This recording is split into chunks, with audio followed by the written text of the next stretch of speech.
আল্লাহর কোরআন বলছেন وَقُلْ لِلْمُؤْمِنَاتِ يَغْضُضْنَ مِنْ أَبْصَارِهِنَّ وَيَحْفَظْنَ فُرُوجَهُنَّ وَلَا يُبْدِينَ زِينَتَهُنَّ إِلَّا مَا ظَهَرَ مِنْهَا وَلْيَضْرِبْنَ بِخُمُورِهِنَّ عَلَى جُيُوبِهِنَّ وَلَا يُبْدِينَ زِينَتَهُنَّ আল্লাহর কোরআন। এ নবী, মুমিন নারীদেরকে বলো, ওই স্ত্রীদেরকে বলো, মেয়েদেরকে বলো, মুমিনা নারীদেরকে বলো, তারা যেন তাদের নজরকে নিচু করে চলে। যেমন পুরুষের কথা আল্লাহ বললেন, একটা বেগানা নারীকে দেখতে গেলে তুমি তোমার নজরকে নিচু করে দিবে, তোমার চোখ দিয়ে মন্দ করবে না, মন্দ করতে গেলেই তোমার চোখ বিপক্ষে চলে যাবে। তেমনি নারীদের কথা আল্লাহ বলছেন, এরে নারী কল, তুমি তোমার নজরটাকে নিচু করে চলো, তুমি তোমার নজরকে খবরদার একটা ভালো যুবক ছেলের নজর দিকে তুমি দিবা না। আল্লাহর কোরআন বলছেন, নারীরা তুমি তোমার নজরটাকে সব সময়কার জন্য নিচু করে চলবে, দৃষ্টিকে সংযত করে রাখবে। খবরদার নারী, তোমার চোখ দিয়ে যেন মন্দ ইশারা না হয়। জি, এবার নারীর কথা বলছেন তো বলুন, আল্লাহ চোখের কথা বললেন। আমি আপনাকে একটা ইতিহাস শোনাচ্ছি। ইতিহাস কি? নবীজির চাচা সাফিয়ার ভাই জুবাইরের মাতা, তার নাম হযরত আমির হামজা রাদিয়াল্লাহু তাআলা আনহু, উনি শাহাদাত বরণ করেছেন কোথায়? উহুদের প্রান্তে। তো এই খবরটা পেয়েছেন নবীজির ফুফু সাফিয়া, আমার ভাই ইন্তিকাল করেছেন, শহীদের শাহাদাত বরণ করেছেন, না আমি আর বাড়িতে থাকতে পারবো না। আচ্ছা মনে করুন আপনার স্বামী মা বোনকে বলছে আপনার স্বামী বাইরে আছে, হঠাৎ খবর আসলো টাওয়ার থেকে পড়ে ইন্তিকাল করেছে, মা বোনের সামনে সোনা দানা থাকলো, বলেন তো সেটা আর বোনে আসবে? সামনে ঘি পোলাও আছে, খেতে মন চাইবে? হ্যাঁ না বলুন? কোনো মতেই চাইবে না। আমার ভাই ইন্তিকাল করেছে আর আমি বাড়িতে, তখন সাফিয়া দৌড় দিচ্ছেন কোথায়? উহুদের প্রান্তে, যে আমি দেখতে যাব। খুব খেয়াল করে শুনবেন, দেখেন নজরটাকে আল্লাহ যে নিচু করতে বলেছেন, এখান থেকে মা এবং খালাকে বোনকে জ্ঞান নিতে হবে। তো সাফিয়া দৌড়াতে আসেন, আল্লাহ রাসূলের নজর জুবাইরকে নবীজি বলছেন, জুবাইর তোমার আম্মা এত দ্রুত গতিতে আসেন, যেমন আপনাদেরকে বুঝাই, ঠিক আপনি দৌড় না দিলেও ঝাড়া পেয়ে হাঁটলো মানুষের লুঙ্গিটা একটা উপরে উঠে যায়, বলেন কি উঠে কি উঠে না? নারীরাও তেমনি যখন উঠবে দৌড়াবে, ছায়া উপরে উঠতে পারে, কাপড় উপরে উঠতে পারে। সাফিয়া তার বাড়িতে থাকতে পারছেন না, দৌড়াতে আসছেন ভাইয়ের লাশটাকে দেখার জন্য। নবীজি বলছেন, যাও যাও জুবাইর, তোমার আম্মাকে বাধা দাও, উহুদের প্রান্তে গিয়ে যেন আমার ভাইয়ের যেন আমার চাচার মুখটা না দেখে। যেমনই এসেছেন, মা রে তোমার স্বামী যদি জালসাতে আসতে বাধা দেয় তোমাকে আসতে হবে না, তোমার ছেলে, তোমার স্বামী মারা গিয়েছে, তোমার বড় ছেলে আছে, তোমার ছেলে তোমাকে জালসায় আসতে বাধা দিলে জালসায় আসতে হবে না, এটা নফল, পর্দা করা ফরজ। মা তারপর তোমাকে আমি যেটা বুঝাতে চাইছি, এ সাফিয়া থেকে আপনাকে জ্ঞান নিতে হবে। সাফিয়া দৌড় দিচ্ছেন, এবার দৌড় দেওয়ার সাথে সাথে নবীজি বলছেন, জুবাইর তোমার আম্মার আগা ঘাড়ো, যাতে করে উহুদের প্রান্তে না যায়, ঠিক যেন মা এবং ছেলে সামনাসামনি হয়েছে। মা তুমি যেতে পারো না, তুমি যেতে পারো না। সঙ্গে সঙ্গে সাফিয়া বলে উঠলেন, এলাক এলাক, ব্যাটারে সাইড দাও, ব্যাটারে জায়গা দাও, ব্যাটারে আমাকে কেন আমার আগা ঘেরে নিচ্ছ, কেন আমাকে বাধা দিচ্ছ? আমার ভাই উহুদের প্রান্তে ইন্তিকাল করেছে, শাহাদাত বরণ করেছেন, আর আমি আমার ভাইয়ের মুখটা দেখবো না তো কে দেখবে? না বেটা, তুমি আটকাতে পারো না, তুমি বাধা দিতে পারো না। মা কান খোলা শোনাম। জুবাইর বলছেন, মা তোমাকে যেতে দেওয়া হবে না। তখন পর্যন্ত জুবাইর বলছেন না যে রাসূল আমাকে নিষেধ করেছেন, এটাও না বলে যখন মা এবং ছেলে কথা কাটাকাটি চলে, তখন এবার জুবাইরের মাতা বলছেন, বেটারে কেন তুমি আটকাচ্ছ, কেন তুমি আমাকে বাধা দিচ্ছ? বেটা তুমি কান খোলা শোনো, আমার যেটা ভাতিজা নবী মুহাম্মদুর রাসূলুল্লাহ পড়ুন সাল্লাল্লাহু আলাইহি ওয়াসাল্লাম, নবীজির মুখ থেকে আমি বলতে শুনেছি, আমার ভাতিজা আমাকে বলেছেন, বহিন বাটার সামনে খালা বসে আছে, আর ওই বহিন বাটার সামনে খালা মাথার কাপড় খুলে ফ্যানের বাতাস যদি ডাইনিংয়ে বসে খায়, খালার গুনাহ হবে না। নিজের ভাতিজার সামনে পিসি মাতার কাপড় খুলে বসে আছে, পিসির গুনাহ হতে পারে না। নিজের বাপ বেটার সামনে মা মাতার কাপড় খুলে বসে আছে, মার কোনোদিন গুনাহ হতে পারে না। নিজের ভাইয়ের সামনে বোন মাতার কাপড়টা খুলে ডাইনিংয়ে বারান্দায় বসে আছে, বোনের কোনোদিন গুনাহ হতে পারে না। তো জুবাইরকে তার মা বলছেন, জুবাইর তুমি কেন আগা ঘাড়ো, নিজের ভাইয়ের মুখ দেখবো, এটা মুখ দেখা জায়েজ আছে, কেন তুমি আমাকে আটকাচ্ছ? সঙ্গে সঙ্গে জুবাইর বলছেন, নাহা রাসূলুল্লাহ সাল্লাল্লাহু আলাইহি ওয়াসাল্লাম, আল্লাহ পাকের রাসূল বাধা দিয়েছেন, নিষেধ করেছেন, মা তুমি উহুদের প্রান্তে যেতে পারো না। যেমনই এই কথাটা বলে দেওয়া যে নাহা রাসূলুল্লাহ সাল্লাল্লাহু আলাইহি সাল্লাম, মা রসুল নিষেধ করেছেন, এই জন্য আমি বারবার আটকাচ্ছি। ওখানে ডিস ব্রেক কষে দিলেন আর ওখান থেকে রিটার্ন হয়ে গেলেন বাড়ির দিকে। না, রাসূল নিষেধ করেছেন, আমি আর যাবই না রে মন, ঘুরে গেলেন। আচ্ছা এবার বলুন, আমার সাথে কথা বলুন, নিজের ভাইয়ের বোন মুখ দেখতে চাইছে, গুনাহ হবে কি? কথা বলুন, কোনো ব্যাপার নাই। তো তারপর কিন্তু আল্লাহ রাসূল নিষেধ করছেন, এই ব্যাপারটা বুঝার আছে না? হ্যাঁ না বলুন মা বোন, এবার জ্ঞানটা নেন। আল্লাহর কোরআন বলছেন, وَقُلْ لِلْمُؤْمِنَاتِ يَغْضُضْنَ مِنْ أَبْصَارِهِنَّ। আল্লাহর কোরআন সর্বপ্রথম বললেন, নারীকুল নজরটাকে নিচু করো। জুবাইরের মাতা রাস্তা বদল করে নিলেন, ঘুরে গেলেন, দ্বিতীয়বার আর প্রশ্ন করলেন না। এবার নবীজি বলছেন, জুবাইর আমি তোমার আম্মাকে বাধা দিয়েছি, তার একটাই কারণ হলো ওই জায়গাতে ইসলামকে বাঁচাবার জন্য, দ্বীনকে রক্ষা করার জন্য 1-2 করে করে 70 জন শহীদ লাশ পড়ে আছে। 70 জনের ভিতরে একটাই যেটা আমার চাচা, এটা হলো নিজের তার ভাই এবং বোন, কিন্তু 69 জন এরা বেগানা পরশ, তোমার মায়ের রক্তের কেউ নেই, তোমার মায়ের বংশের কেউ নয়। যখন উহুদের প্রান্তে যাবে রে, আর সাফিয়া তার নিজের ভাইয়ের মুখ দেখবে, কোনো গুনাহ হবে না, নজরটা তার দিকে দেখবে, কোনো গুনাহ হবে না। কিন্তু আমার নিষেধ করার একটাই কারণ হলো উহুদের প্রান্তে কতজন শহীদ হয়ে 69 জন পড়ে আছেন, কার মাথা কার লুঙ্গি উঠে আছে, কার মাথায় আঘাত হয়েছে, কার বল্লম দিয়ে পেটে আঘাত হয়েছে, কে কোন হালাতে পড়ে আছে, কার ইজ্জতের কোনো খেয়াল নাই। আমার ফুপুর নজরটা অন্য পুরুষের দিকে যেতে গেলে সেটা আল্লাহ নিষেধ করেছেন, দেখাটা জায়েজ হবে না। কিন্তু নিজের ভাইয়ের মুখ দেখবে জুবাইর, এটা জায়েজ আছে। কিন্তু আমি বাধা দেওয়ার একটাই কারণ হলো ওখানে বেগানা পুরুষ 69 জন আছে, তাদের দিকে নজর চলে যেতে গেলে কিয়ামতের দিন চোখ বিপক্ষে চলে যাবে। কাজে আমি আমার ফুফুকে চোখের আপনার বিপদ থেকে বাঁচাবার জন্য আমি আল্লাহ রাসূল বাধা দিয়েছি, যাতে করে উহুদের প্রান্তে গিয়ে তার ভাইয়ের মুখটা না দেখে আসে। একবার বলেন তো সুবহানাল্লাহ। মাথায় উঠেছে কথাটা? এবার হ্যাঁ না বলুন। তাহলে আল্লাহ এই জন্য বলছেন, এই নজরকে নিচু করো। তাহলে সাফিয়া আর দ্বিতীয়বার গেলেন না, কেন? বেগানা পুরুষ পড়ে আছে, নজর চলে যেতে গেলে এটা সঠিক হবে না, রসুলের কথাটা মেনে ঘুরে গেলেন।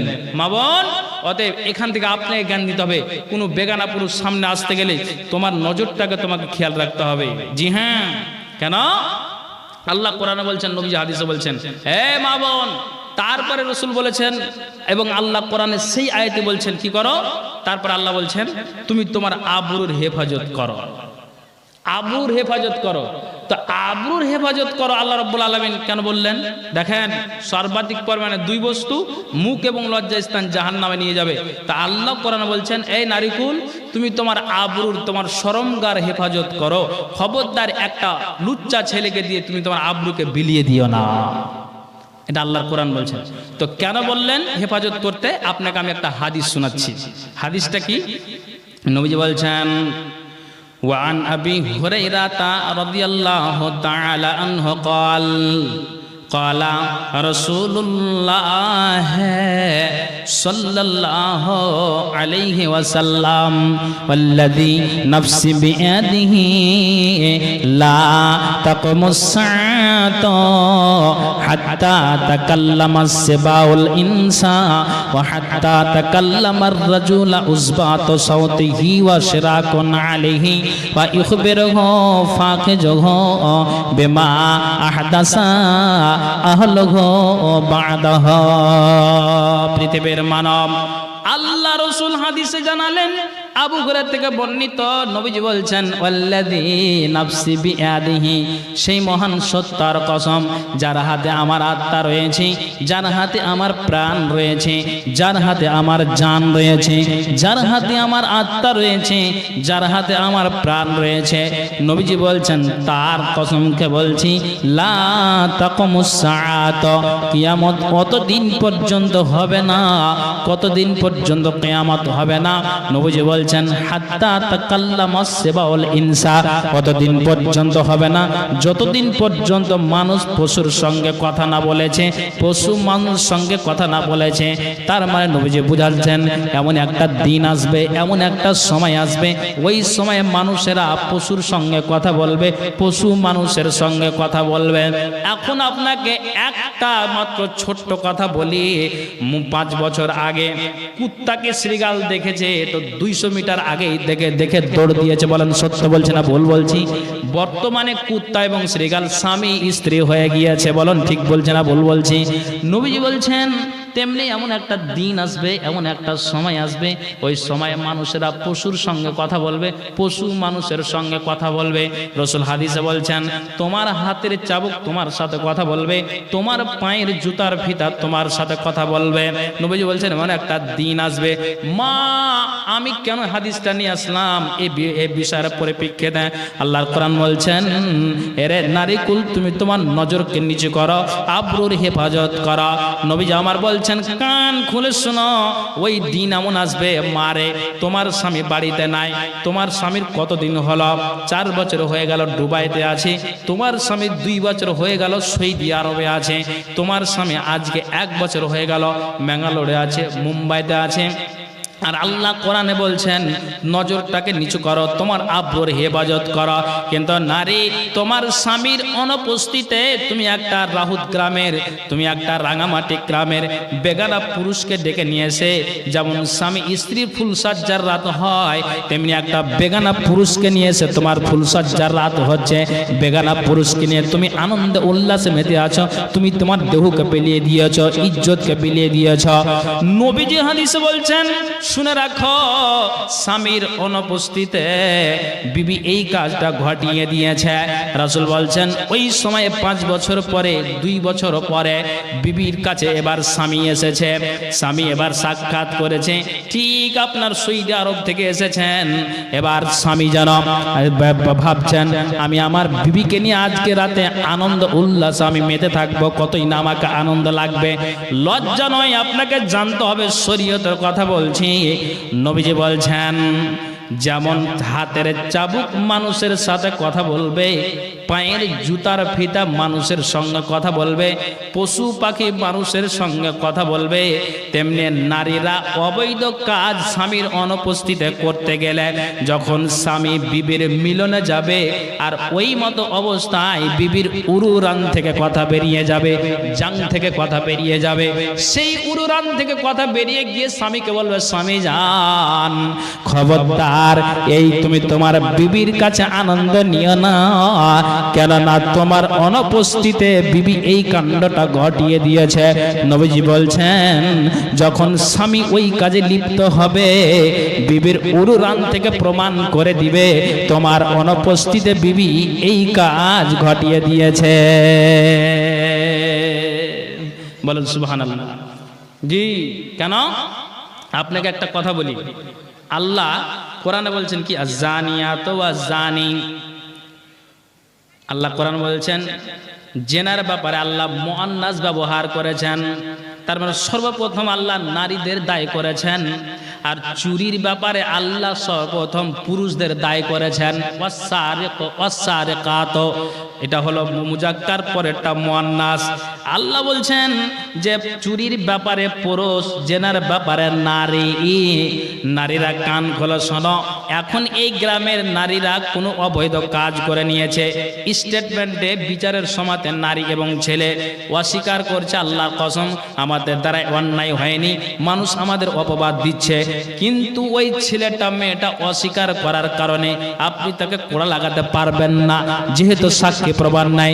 ছেলেরা অস্বীকার করেছে, আল্লাহ যা করবেন তা ভালোই করবেন, কিন্তু আপনার আর কিছু করার নেই। কিন্তু নবীজি বলছেন শুনে রাখো, তোমার সাক্ষী নেই কিংবা তুমি অস্বীকার করলে তুমি পার পেয়ে গেলে, কিন্তু দুনিয়াতে এমন একটা সময় চলে আসবে, ওই সময় বিবিরা অন্যায় কাজ করে থাকলে ওই সময় বিবির উরুরান থেকে কথা বেরিয়ে যাবে, স্বামী জান তোমার অনুপস্থিতিতে বিবি এই কাণ্ডটা ঘটিয়ে দিয়েছে, সেই দিন কোনো সাক্ষীর প্রমাণ লাগবে না। জি, আপনাকে রসুলের হাদিস বলছি, এটা আমার কথা নয়। কেন? আপনাকে একের পর এক বলছি। তারপর আল্লাহ রাব্বুল আলামিন কোরআনে কি বলছেন? এই নারীরা, তুমি তোমার এই এলাকাটাকে, বক্ষ দেশটাকে আবৃত করে রাখো চাদর দিয়ে, তোমার চাদর দিয়ে, ওড়না দিয়ে তুমি ঢেকে রাখো। বুঝতে পেরেছেন? দেখেন আল্লাহর কোরআন বলছেন, এক জায়গায় নভেম্বরের 4 তারিখ এক জায়গায় জলসা গিয়েছি বুঝলেন, তো আমি ট্রেনে উঠে আছি, তো একটা মেয়ে আমাদের সামনে বসে আছে, আমরা 2-3 জন বক্তা আছি, তো মেয়েটা হিন্দু না মুসলিম কিছু বুঝতে পারি না ভাই। তো আমি বলছি জিজ্ঞেস করবো, মায়ের খাবো জিজ্ঞেস করবো, আমি এইভাবেই বলছি। বলছি আচ্ছা বোন একটা কথা বলবো। বলছি হ্যাঁ বলুন বলুন বলুন, কি বলছেন বলুন বলুন। কত স্টাইল ভাষা গো, বলুন বলুন কি বলছেন বলুন। আমি বলছি যে তোমার তো সুন্দর একটা ওড়না আছে, এই চাদরটা এত সুন্দর, নতুন তো চাদর, তো এইভাবে তুমি এই চাদরটাকে তুমি এইভাবে তুমি ফেলা আছো, এটা আমাকে কেমন লাগছে। তোমার নাম কি? বলছে আমার নাম সালোয়ারা। সুবহানাল্লাহ, তোমার নাম সালোয়ারা, তো তোমাকে আমাকে এটা কেমন লাগছে জি, তো তুমি চাদরটা একটু মাথায় দিয়ে তোমার এলাকাটাকে, তোমার বক্ষ দেশটাকে ঢেকে নাও না। এই কথাটা বলেছি, বেশি কিছু বলিনি। এবার উত্তর দেন, কথাটা খারাপ হয়েছে আমার না ভালো হয়েছে? ভালো হয়েছে। তখন মোটামুটি 5 সেকেন্ড পরে দেন কইছে, মুলুরে কোনো কথা নেই, মাথায় কাপড় দাও, বুকে কাপড় দাও, পেটে কাপড় দাও, হাই হাই হাই হাই। কথা বলা অপরাধ হয়েছে কি? অপরাধ হয়নি। তো এই কথাটা ভালো পরামর্শ দিতে গিয়ে বলছে, মুলবিরা বলছে মাথায় কাপড় দাও, পেটে কাপড় দাও, এ করো ওই করো, আর কোনো কাম ধান্দা না, খালি এদিকে হাই হাই হাই। তাহলে আছেন কোন জায়গাতে দাঁড়িয়ে? 1 তারিখে প্রোগ্রাম ছিল আমার আইলপাড়া, রতুয়া আইলপাড়া। বাড়ি থেকে ফোন করছে যে 1-2 কেজি জিলাপি নিয়ে আসলাম, যে বাজার যাব, কেমন করে যাবো, আল্লাহ তো যাই আর 3-4টা বন্ধু আছি, সামনে একটা জিলাপি দোকান পেয়েছি, মাত্র 1-1.5 কেজি জিলাপি দেন, তো ওটাই দেন। বলছে না ভাই এটা হয়ে গেছে সেল, আর পাবেন না। চল আগা দিকে চল। আগা দিকে যাচ্ছি তো 3-4টা মেয়ে রাস্তা একবারে ঘেরে বসে আছে। ঘেরে বলতে বলছে কি, মানে যাচ্ছে তো একসাথে যাচ্ছে, পিছন দিক থেকে তো আমরা বলছি হাই আল্লাহ, এদের জ্বালাতে তো বাজারে আসাই মুশকিল, বা কোথাও যাওয়া মুশকিল, যেখানে যায় মহিলারা ছি ছি ছি, আর কি করে যায় রে, আর আগে বাড়াই যাবে না, খালি মুখেই যেতে হবে, খালি হাতেই যেতে হবে বাড়ি। তখন ও ঘুরে তখন কাছে, তুমি কত ভালো, তুমি যে এখানে ওয়াজ করলে, তো তুমি কেন বাজারে এলে? জবাবটা শুনেছেন? আমার নিয়তই ছিল না। নবী বলছেন এরে নারকেল, আল্লাহর কোরআন বলছেন এরে নারীরা, তুমি তোমার এলাকাটাকে, তুমি তোমার দেশটাকে, তুমি তোমার বক্ষ দেশটাকে আবৃত করে রাখো চাদর দিয়ে, চাদর দিয়ে, চাদর দিয়ে। কেন আপনাকে বলছি? এরে মা, কান খুলে শুনবেন, আপনার কথা বলছি। আমাকে আমার আবু তাহির ভাই বলছেন মাওলানা মেয়েদের সম্পর্কে বলবেন, এই জন্য আমার নজরটা আপনার দিকে হয়েছে, আমার দিকে খেয়াল করবেন। আম্মা এসে বলছেন ওয়া দাখালা নিসওয়াতুম মিন বানি তামিমিন আলা উম্মিল মুমিনিনা আয়েশা রাদিয়াল্লাহু তাআলা আনহা। আয়েশা বলছেন আমার কাছে বানু তামিম গোত্রের কিছু মহিলা আসলো, কিছু সংখ্যক মহিলা আসলো। মহিলারা আমার কাছে কিছু জানার জন্য আসলো, অনেক কিছু জানার জন্য মহিলা এসেছে, ভালো মন্দ কথাকে জানার জন্য, বুঝবার জন্য। তা আয়েশা বলছেন আলাইহিন্না শিয়াবুন রাকাকুন, তাদের গায়ে চাদর ছিল, তো চাদরটা অতীব পাতলা, এত পাতলা চাদর, এত পাতলা ওড়না। এ ওড়না দেখে আয়েশা বলছেন আমার মিজাজটা আলাদা হয়ে গেল, যে এ মেয়েরা আমার সাক্ষাতে এসেছে আর তাদের গায়ে চাদর আছে, একবারে পাতলা চাদর, দেখে আমাকে আশ্চর্য মনে হলো। তখন আমি মা আয়েশা বলছেন, ওরে নারীকুল শুনো, ইন কুনতুন্না মুমিনাতিন, যদি তোমরা মুমিনা নারী হও, যদি তোমরা আল্লাহওয়ালি নারী হও, যদি তোমরা মুমিনা নারী হও, আল্লাহওয়ালি নারী হও, তো মুমিনেরা, ওরে মহিলারা কান খুলে শুনো, ফালাইসা হাজা বিলবাসিল মুমিনাতে, এইভাবে পাতলা ওড়না পরে মুমিনদের এটা পোশাক নয়, মুমিনদের এটা চাদর নয়। তুমি এইভাবে তোমরা আমার সাক্ষাতে এসেছ আর তোমাদের গায়ে পাতলা ওড়না দেখে আমার মিজাজ আলাদা হয়ে গিয়েছে। মুমিন নারী হতে গেলে এটা মুমিন নারীর চাদর নয়, এটা মুমিন নারীর ওড়না নয়। তারপরে মা আয়েশা বলছেন, তবে হ্যাঁ, ওয়া ইন কুনতুন্না গায়রা মুমিনাতিন, যদি তোমরা গায়ের মুসলিম হও, মুমিনা নারী না হও, ওয়া মুসলিম হও, তাহলে নবীজির হাদিস মা আয়েশা বলছেন ফাতামাত্তানা বিহি, মুমিনা নারী না হতে গেলে এটাই তোমাদের জন্য উত্তম পোশাক। পৃথিবীর মানব নবীজির সালা অর্থাৎ আবু বকরের বেটা আয়েশার ভাই, তার নাম হচ্ছেন আব্দুর রহমান। আব্দুর রহমানের কন্যা মা আয়েশার কাছে কিছু কাজের জন্য এসেছেন। আয়েশা বলছেন, আমি আমার ভাতিজির দিকে নজর দিলাম, তো ভাতিজির দিকে নজর দিয়েছি, তো ভাতিজি চাদর পরিধান করে আছে, এত